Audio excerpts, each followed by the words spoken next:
Esta aquí la-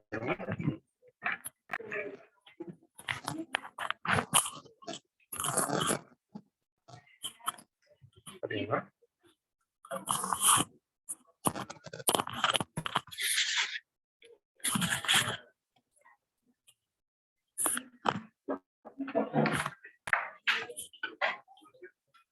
Ya empezamos entonces las clases. Hoy día vamos a hablar de inmunología ocular.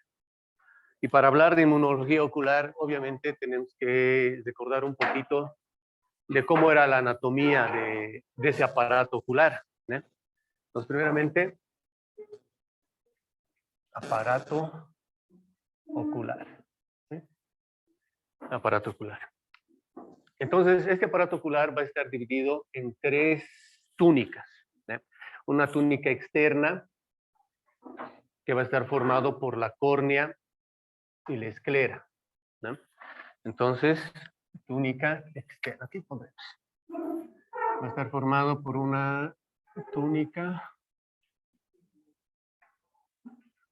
externa que va a estar formado por la córnea y la esclera.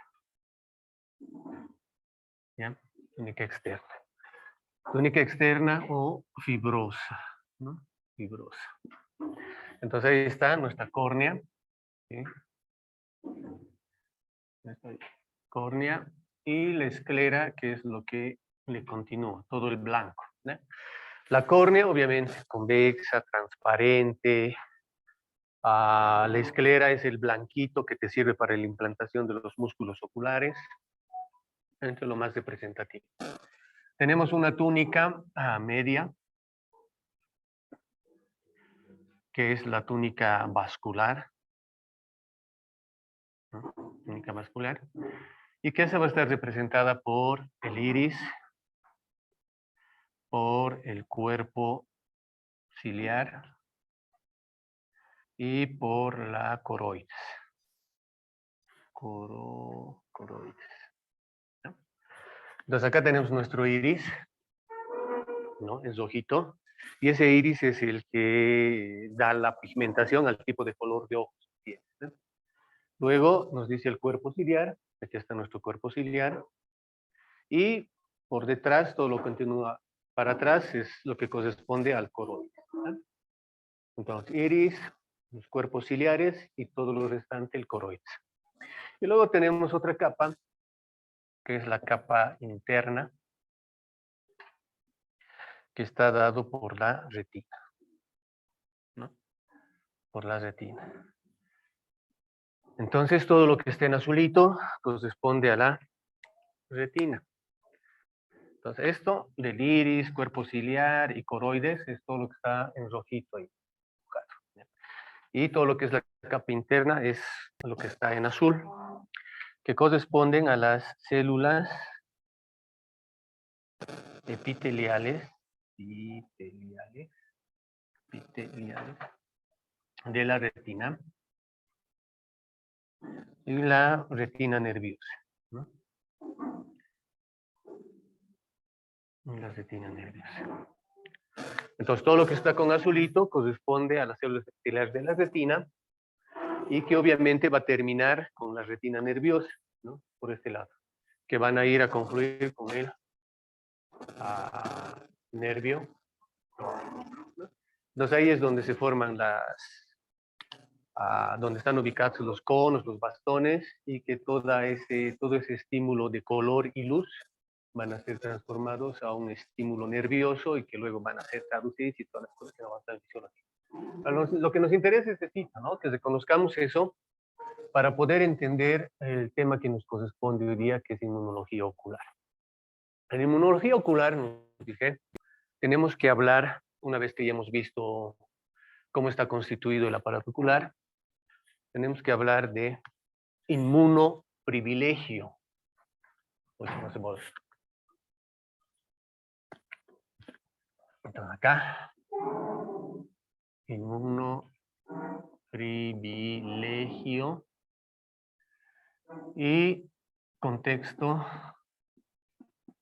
anatómico, ¿no? Inmunoprivilegio.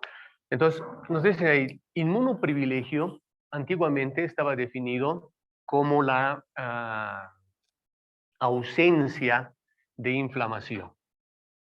O sea, no había inflamación. ¿Ya? Inflamación. Ausencia de inflamación. Estaba definido por la falta de reconocimiento de antígeno. Falta de reconocimiento de antígeno. Entonces, esos dos, la ausencia de inflamación y la falta de reconocimiento, ya se hablaba de inmunoprivilegio. Actualmente nos dice, no solamente es esas definiciones antiguas, sino que ahora la definición actual es la regulación negativa de la respuesta inmunológica.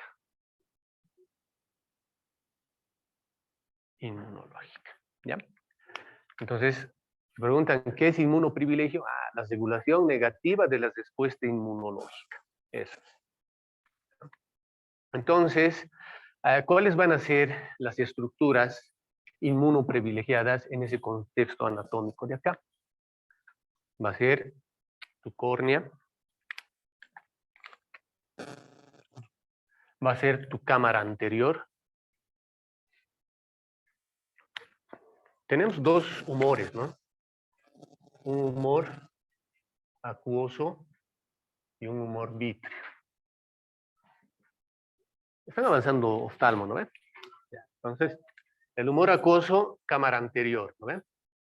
Cámara anterior, cámara posterior. Y el humor vítreo, obviamente, en la cámara vítreo, todo esto de acá. ¿Dónde se genera el humor acuoso? Cuerpo ciliar. ¿Dónde se absorbe?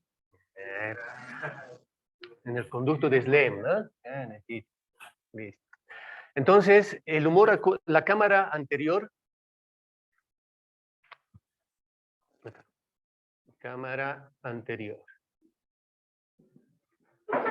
y la retina. Entonces, córnea, cámara anterior y retina son anatómicamente los sitios inmunoprivilegiados del aparato ocular. ¿Ya? Entonces, ya que sabemos que va a existir sitios inmunoprivilegiados, tenemos que saber qué mecanismos inmunológicos van a permitir dar ese inmunoprivilegio a esas estructuras de ahí. ¿Ya? Eso es lo que vamos a ver ahora. Esto.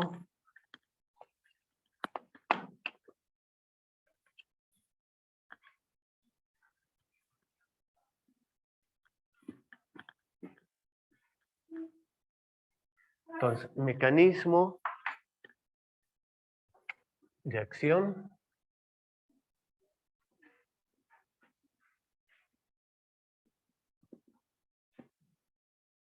de inmunoprivilegio. Inmunoprivilegio ocular. Es lo que nos interesa ahora. ¿Ya? ¿Cuáles son los mecanismos que van a permitir ese inmunoprivilegio al aparato ocular? Y el primero nos dice que va a ser la ignorancia inmunológica.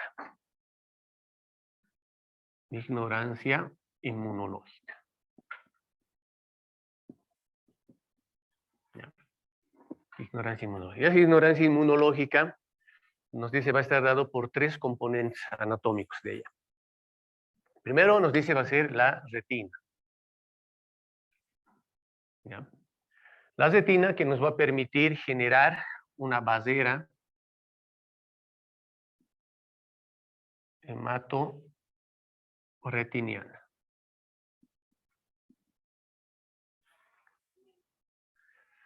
La segunda va a ser el iris, que nos indica que también va a generar una barrera hematoacuosa. Y tercero va a ser la córnea. Ya, tercero va a ser la córnea.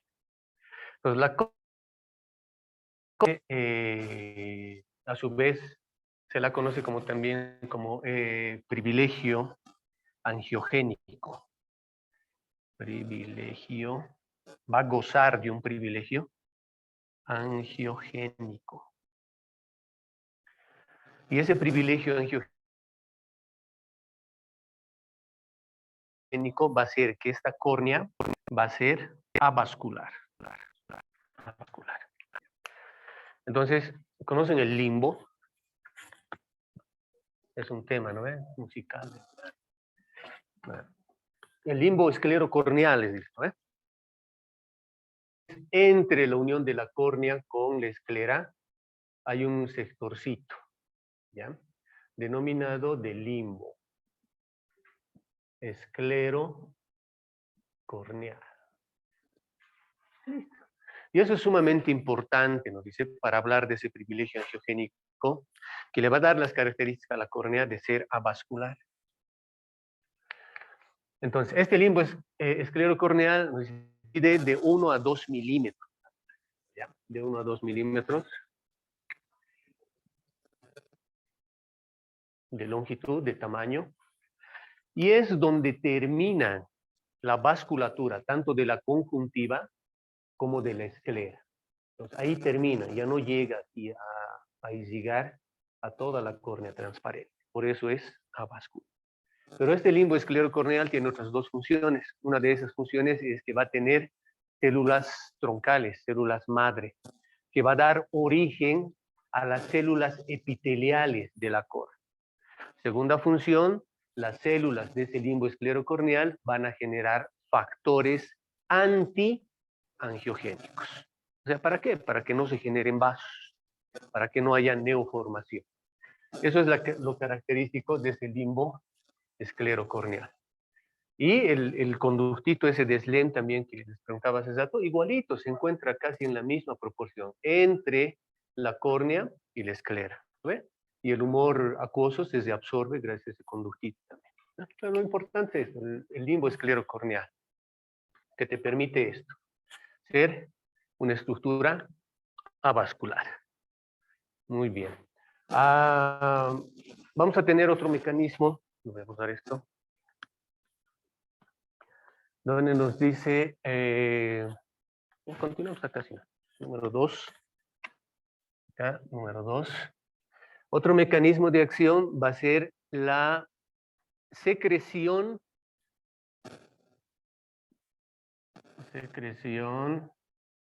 o expresión de MHC no clásicos. No clásicos. ¿En dónde? En la córnea. Seguimos en la córnea. ¿Ya? Entonces, secreción o expresión de moléculas de histocompatibilidad no clásicos. ¿Cuáles eran las moléculas de histocompatibilidad clásicas? Clase 1, clase 2, clase 3. Listo, no hay dónde perderse. ¿No ve? Que se conocían patógenos externos, internos, y los clase 3 que eran parte del sistema de complemento. Pero hay otro grupo de MHC no clásicos, que tampoco habíamos visto en ninguno de los otros temas anteriores.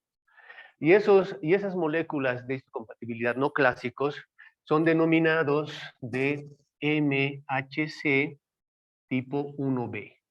¿Ya? Y dentro de ellos están el HLA-E, está el HLA-F y está el HLA-G. O sea, antígeno leucocitario humano E, antígeno leucocitario F, antígeno leucocitario G. Los tres.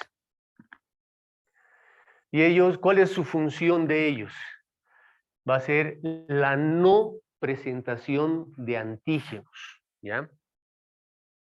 No presentación de antígenos a los linfocitos T. Entonces no van a presentar. ¿Qué hacían los MHC? Fagocitaban, procesaban y presentaban, ¿no es cierto? Para que los linfocitos se conozcan. En este caso, los MHC-1B, que son estos tres, no van a expresar nada. Pero sí se van a unir, se unen a receptores inhibitorios de las células naturales. También están disminuyendo o están regulando negativamente la respuesta inmunológica. ¿Ya?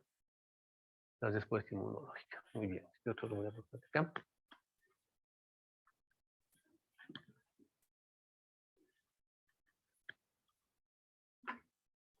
Número 3. Mecanismo número 3. Moléculas solubles. Moléculas solubles en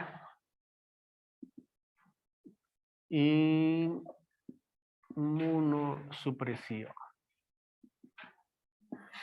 Moléculas solubles en inmunosupresión. Esto, ¿qué quiere decir? Que va a existir esas moléculas solubles, nos están hablando de el factor de crecimiento transformante beta. Nos están hablando de la trombospondina. Nos están hablando de la hormona estimulante de melanocitos alfa. Nos están hablando del péptido vascular, del péptido vascular intestinal, de esos 4. Entonces yo voy a aprovechar este dibujo que hemos hecho hace un momento para hablar de eso de ella.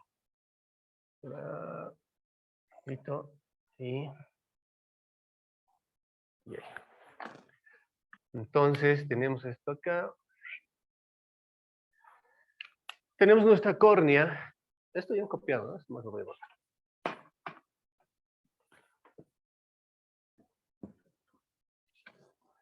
Entonces tenemos nuestra córnea acá. Y sobre esa córnea, en la parte central, nos dice que va a existir células dendríticas. ¿Sí? Células dendríticas en la parte central. Y en la parte periférica de esa córnea va a existir monocitos y van a existir macrófagos. Entonces acá va a existir monocito, va a existir macrófago y macrófago. ¿Ya? Entonces, la parte central, células dendríticas, y la parte periférica, monocitos, macrófagos, monocitos, macrófagos. Entonces, lo interesante de esta disposición es que ambos, las células dendríticas y los macrófagos, en su fenotipo o en su tipo M2, entonces aquí M2, y estas células dendríticas van a generar estas moléculas solubles. ¿Pero cuáles? Esta. El factor de crecimiento transformante beta. Entonces acá me van a liberar factor de crecimiento transformante beta. Y ese factor transformante beta va a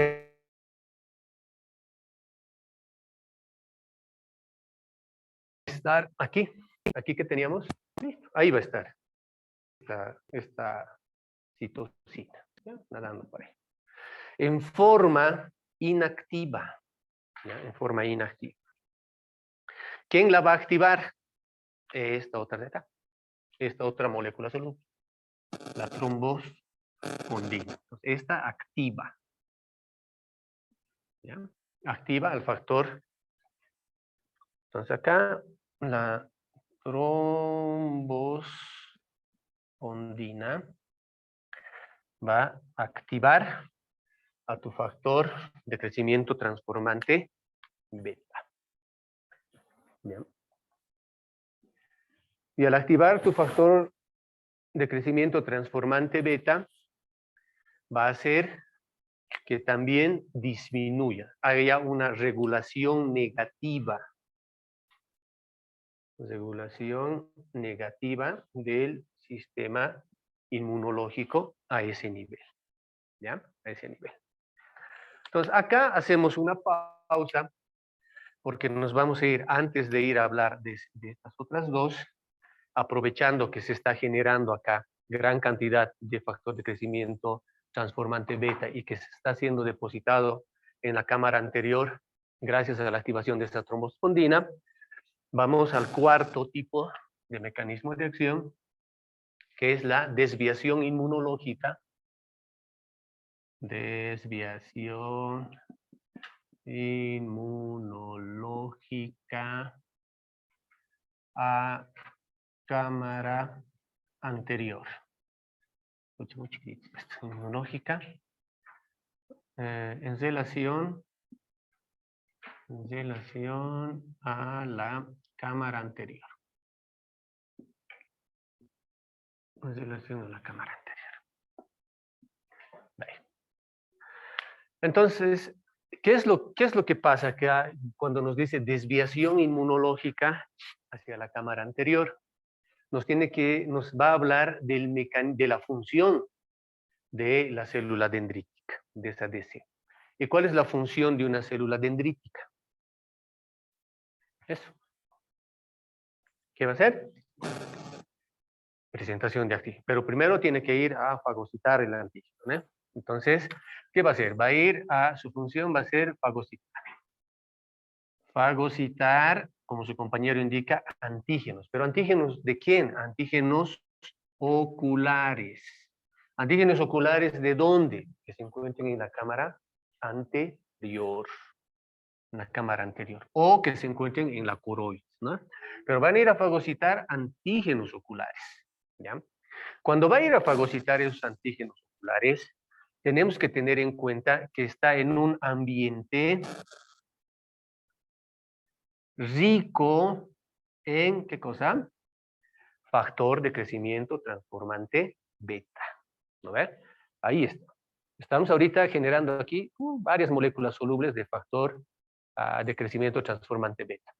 Entonces, cuando esa célula dendrítica, su función de esa célula dendrítica es fagocitar a antígenos oculares, lo va a hacer, pero en un ambiente rico en factor de crecimiento transformante beta. Eso es sumamente importante porque gracias a eso, una vez que capta una célula dendrítica el antígeno, ¿dónde se va a ir? A un órgano linfocitario secundario, a un ganglio linfático que va a estar cerca de donde se está produciendo una determinada infección. Y en el órgano secundario, en ese ganglio linfático, ahí recién hace la presentación antígeno a varios tipos de linfocitos T. Y de ahí recién vuelve al origen donde se está originando la infección. Eso es lo natural, eso es lo normal, es la función de cualquier célula presentadora de antígeno. Célula dendrítica, linfocito B o el macrófago, ¿no? Esas son las células presentadoras de antígeno. Entonces, si decimos, estamos hablando de esta célula dendrítica, sí, va a fagocitar antígenos oculares, y una vez que fagocite, para presentar, ¿dónde tiene que ir? Tiene que ir a un órgano linfático secundario, a un ganglio. Y en ese órgano linfático secundario, recién va a poder presentar. Y lo va a presentar a varios tipos celulares. Entonces yo me voy a esquematizar acá mi célula dendrítica y que va a estar expresando ese antígeno en su complejo mayor de histocompatibilidad tipo 1, tipo 2, un antígeno, ahí. Entonces, como nos dice, va a ir a presentar a varios tipos linfocitarios. Acá yo voy a colocar un TCR CD4+. Aquí voy a colocar un TCR de un CD8+. Aquí voy a colocar un TCR de un natural killer. Pero recordemos nuevamente que estamos en un ambiente rico en ¿qué? En factor de crecimiento transformante beta. Ese es nuestro ambiente. En ese ambiente estamos desarrollando está desarrollando. Entonces, cuando hace esto y presenta varios tipos, estos linfocitos, a su vez, también, como tiene que haber una regulación negativa, porque es un órgano inmunoprivilegiado, también van a empezar a liberar citocinas antiinflamatorias. ¿Cuáles eran las citocinas inflamatorias que generaba CD4+? Con verdecito. Interleucina 10 y factor de crecimiento transformante beta. Natural killer, igual, se conoce ese antígeno, e igual va a expresar también citocinas antiinflamatorias, interleucina 10 y el factor de crecimiento transformante beta. Entonces, sobre el ambiente que había ya, factor de crecimiento transformante beta, al haber esta célula dendrítica presentado a los linfocitos, esos linfocitos también están ayudando a generar más citocinas del mismo tipo, antiinflamatorias. Y si hay mayor cantidad de estas citocinas proinflamatorias, acá ¿qué se genera? El linfocito T regulador. Y el linfocito T regulador, ¿qué genera? También genera interleucina 10 y también genera factor de crecimiento transformante beta. Entonces, fíjense, factor de crecimiento transformante, factor de crecimiento transformante, factor de crecimiento transformante beta, sobre el mismo ambiente del factor de crecimiento transformante beta. O sea, todo es factor de transformante beta que va a estar en tu cámara anterior y va a estar en tu córnea. Entonces, cuando ya ha presentado esto y estas células tienen que volver ¿a dónde? A la cámara anterior, ¿no? ¿Para qué? Para reconocer antígenos, van a reconocer esos antígenos, pero los linfocitos no se van a activar. ¿Por qué? Porque ya se han hecho tolerantes, hay tolerancia inmunológica. Cuando vuelve a su cámara anterior, ya hay tolerancia inmunológica. Por tanto, va a haber también una respuesta inmunológica, el sistema inmunológico negativo. No hay activación neta de los linfocitos. ¿No? Porque cuando lleguen estos linfocitos, sea CD8, el citolítico, o sea el helper, aquí, no van a secretar citocinas proinflamatorias. ¿Qué van a secretar? Citocinas antiinflamatorias. ¿Y cuáles son esas citocinas antiinflamatorias? Eso, interleucina 10 y formante B. Entonces están bañados en citocinas antiinflamatorias. ¿Ya? Muchas cosas y ojo. Volvemos entonces ahora a las otras moléculas solubles que nos faltaban. Tenemos acá a la hormona estimulante de melanocitos alfa.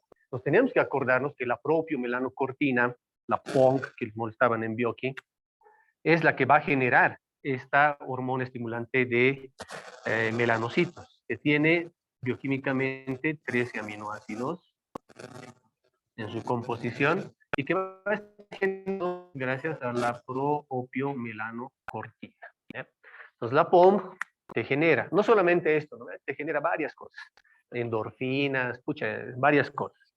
Pero una de esas varias cosas había sido una molécula soluble que inmunológicamente nos sirve a nosotros. ¿Ya? Entonces, ¿qué hace? ¿Cuál es el mecanismo de acción de esta hormona, en este caso de esta molécula soluble que había sido una hormona? Va a ser la activación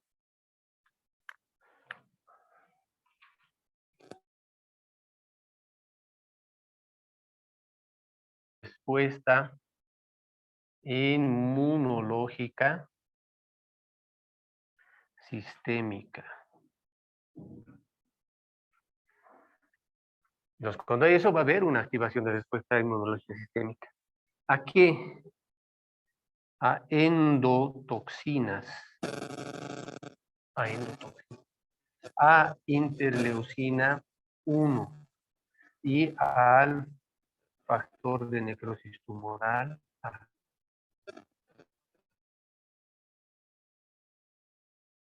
Entonces, eso es lo que hay, lo que sucede. Pero también, aparte de eso, de sistémica en respuesta a estas cositas, y también lo que nos dice es que va a permitir la generación de más interleucina 10 y más factor de crecimiento transformante beta en macrófagos. Entonces aquí vamos a poner liberación o generación o secreción, si quieren, de citocinas antiinflamatorias, ¿no? Antiinflamatorias. ¿Qué tipo? Interleucina 10 y factor de crecimiento transformante beta. Y no solamente eso, también te va a permitir la inhibición de la formación de las especies de activas de. Entonces acá va a haber una inhibición de las especies de activas de oxígeno. O sea, te va a inhibir cuando haya daño en tu ojito. ¿Por qué? Porque es patrón molecular asociado a patógeno. Entonces te inhibe ahí. Esa es la función entonces que cumple esa molécula soluble. La otra molécula soluble es el péptido intestinal vasoactivo, que va a estar constituido por bioquímicamente 28 aminoácidos y que cuyas funciones va a ser la expresión positiva, con otro colorcito, nos permite la expresión positiva también de citocinas antiinflamatorias. Entonces, ¿qué te va a generar acá? Te va a generar interleucina 10 y más factor de crecimiento transformante beta. Y te va a permitir una expresión negativa de las citocinas proinflamatorias.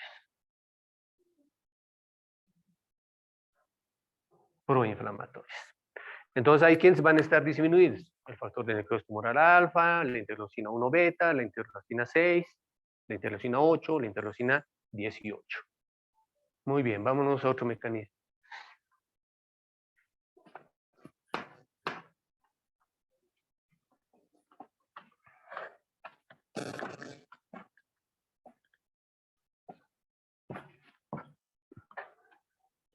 Contamos 1, 2, 3, 4, 5. En 5 va a ser apoptosis de linfocitos T. Apoptosis de linfocitos. Entonces, si por alguna circunstancia se han activado los linfocitos T y han llegado a la córnea, que no deberían llegar porque es avascular y los linfocitos T están dentro de la sangre para poder llegar, y por alguna circunstancia se han activado y han llegado ahí, pues existe otro mecanismo que dice va a ser la apoptosis de los linfocitos T, ¿no?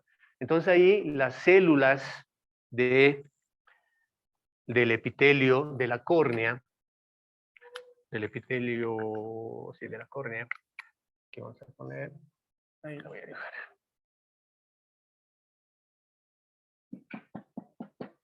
Ahí. Van a expresar un receptor. Lo voy a colocar acá con verde.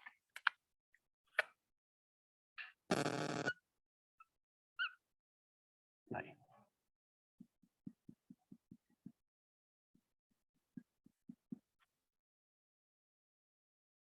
Que se denomina CD95L.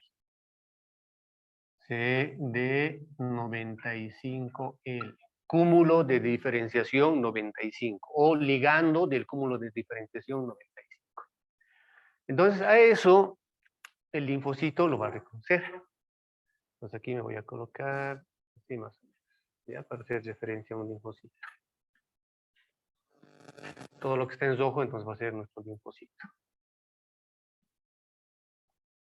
Entonces este linfocito tiene que expresar también una molécula para ese ligando. Entonces va a expresar acá.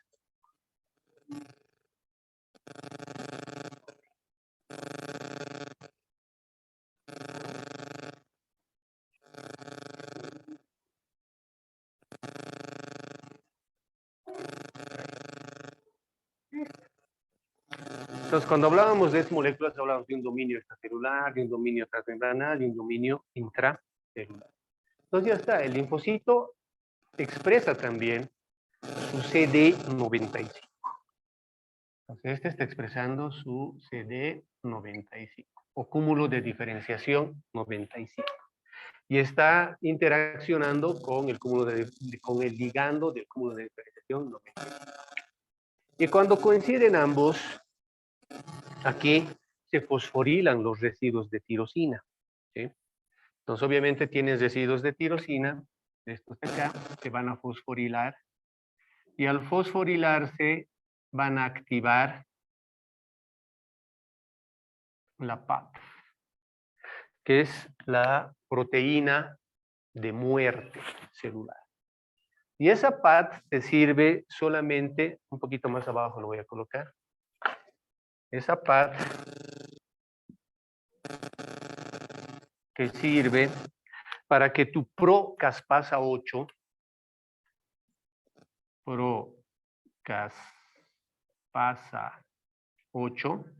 se transforme en caspasa 8. Entonces, esa proteína de muerte lo que te hace es transformar, activar tu procaspasa 8 en una caspasa 8 activa, inactiva, activa. Y una vez activada esta caspasa 8, te sirve esta caspasa 8 para activar tu procaspasa 3,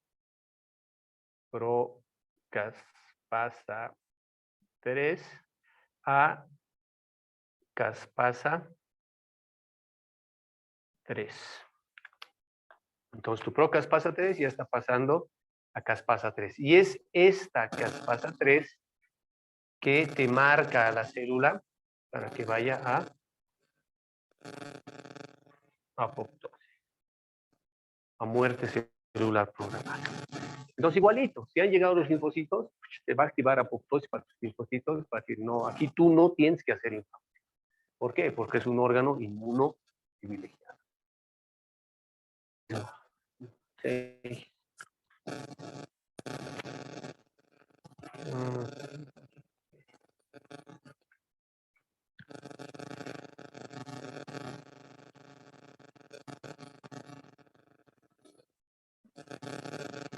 La expresión de moléculas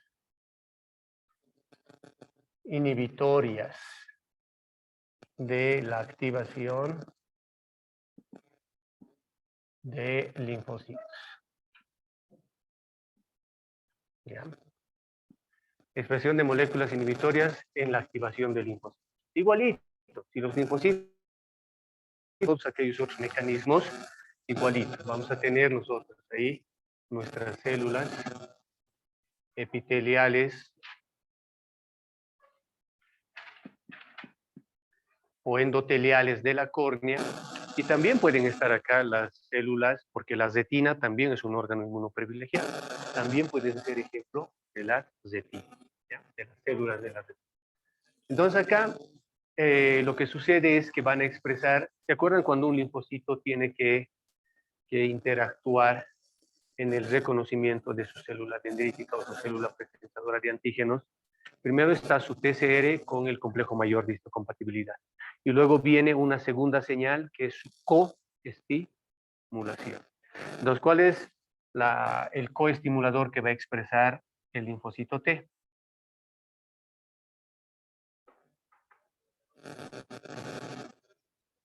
¿Cuál es? La doctora que está bostezando. ¿Están entendiendo, no? Estoy hablando solito. ¿Cuál va a ser? La CD 28, ¿no? Cúmulo de diferenciación 28. Y la célula dendrítica tenía que expresar como coestimulador la B7. ¿Y la B7 qué era? Era un cúmulo de diferenciación 40 o CD 46, ¿no? Pero era conocido más como B7. Entonces, ya se ha unido acá su complejo mayor de histocompatibilidad con el BCR de este linfocito T como primera señal. La segunda señal era su coestimulación, CD28, con el B7 de esa célula presentadora. Y la tercera señal era la generación de citocinas. ¿Eh? Entonces, acá en la expresión de moléculas inhibitorias de la activación de linfocitos como mecanismo de inmunoprivilegio, lo que va a expresar esto ya no va a ser la B7, sino va a ser, ¿cuál era estas moléculas que impedían? Cuando estamos hablando de autoinmunidad. PDL1. Entonces, aquí está su CD28, otra molécula que no es PDL, y esto digamos que va a ser así, de esta forma, ya no se va a unir específicamente. Por tanto, no va a haber coestimulación. Y si no hay coestimulación, tampoco va a haber generación de citocinas. Y si no hay coestimulación ni generación de citocinas, no va a haber, ¿qué cosa?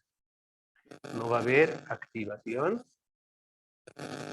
de linfocitos. Ese es su mecanismo de acción, ¿no? Están inhibiendo. ¿Gracias a quién? Gracias a esta molécula PDL1. Y el último, para que nos vayamos.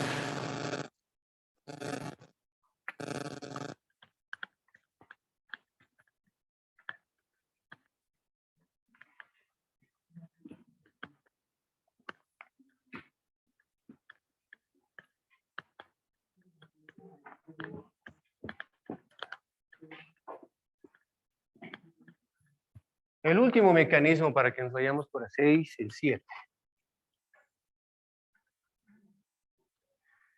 Expresión de moléculas que van a inactivar el complemento. ¿Ya? Expresión de moléculas que regulan o inhiben el sistema de complemento. ¿Se acuerdan del sistema de complemento? Vía clásica, vía y vía alterna. Vía alterna. Listo. ¿Por quién se estaba generando la vía clásica? ¿Con quién empezaba? T1. Componente 1. Luego, componente 4. Luego, componente 2. Luego, C3 convertasa. Daba el componente 3. Y ese componente 3 te generaba el C5 convertasa. Y esta C5 convertasa era el C5B, que automáticamente te activaba a la C6, a la C7, a la C8 y varias C9, porque varias C9 tenían que formar el porito que era conocido de complejo de ataque a membrana. Entonces acá la vía clásica empieza con C1, continúa con C4, continúa con C2, se convierte en C3 convertasa, se convierte en C3, se convierte en C5 convertasa y esto va a aquello, ¿no? Muy bien. Ya tenemos entonces nuestra vía clásica. Ya me da flojera colocar C4A, D, ya saben, sé que domino. En la vía de las lectinas, en la vía de las lectinas, obviamente estás, ¿quién? MBP, la lectina de unión a manosa. ¿Dónde va a ingresar en la vía clásica? a la altura del componente 4. E igualito va a ir todito esto para generar el MAC. La vía alternativa, ¿cómo era la vía alternativa? ¿Con quién comenzaba la vía alternativa? C3.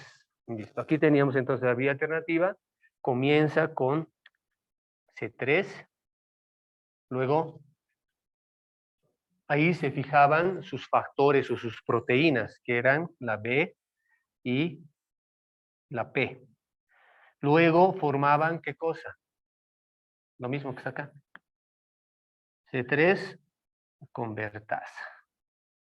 Eso generaba, ¿qué cosa? La C3. Y eso generaba la C5 convertasa. Y también iba nuevamente a C5b, que iba a activar C6, C7, C8 y varias C9 para formar el complejo de ataque a membrana. Entonces, en esta expresión de moléculas que regulan o inhiben el sistema de complemento, nos hablan de tres moléculas. Una, la CD55. Entonces, cúmulo de diferenciación 55. ¿Dónde va a ir a actuar? C3 convertasa. Hola. Luego tenemos la CD59. Entonces, todo este complejito de acá va a ser inhibido por el cúmulo de diferenciación 59. C5b, C6, C7, C8, C9, inhibidos por el cúmulo de diferenciación 59. Y tenemos por último el factor H. El factor H. Y el factor H también va a ir a inhibir sobre la C3 convertasa, pero de la vía alterna. Entonces, a esos mecanismos, a esos sitios específicos de la C3 convertasa, de la vía clásica, de la vía alterna, y a todo el complejo que van a formar el MAC con la CD59, son donde van a inhibir para que no se genere ese complejo de ataque a membrana, que en este caso no va a ir contra bacterias, sino va a ir contra el propio tejido del aparato ocular. ¿Sí? Colorín colorado. Muy bien. Nos vemos el día de soltero.